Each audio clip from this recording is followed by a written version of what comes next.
Pemirsa, si Kok Bujang yang diduga hendak terlibat tawuran diaman ke unit reskrim Polsek Seberang Ulu 1 Palembang pas melakukan patroli rutin. Dari tangan Bujang bernama Febriansa diaman ke barang bukti senjata landep yang nak digunakan untuk tawuran.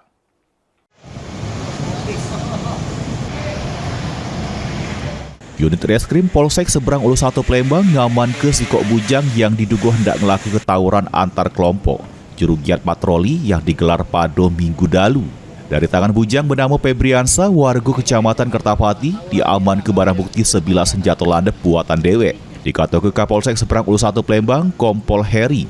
Dari pengakuannya sering melakukan tawuran yang sebelumnya bentrok antar kelompok, terlebih mungkin berkomunikasi lewat media sosial. Febriansa ini punya peran penting jeru kelompoknya selain mengkoordinir kawan-kawannya, pelaku juga yang menjajah beli ke senjata landep. Setelah berkumpul mereka sudah melalui IG tadi mereka jadi bertemu satu tempat untuk melakukan tawuran. Jadi dia selaku admin dia yang bisa mengaturnya. Kita ketemu di sini. Jadi semalam waktu kita amankan dia memang ada rencana melakukan tawuran. Sehingga di tempat-tempat yang sering jadi tawuran jadi target kami. Rombongan ini datang jadi kami amankan dan kami mendapatkan senjata tajam.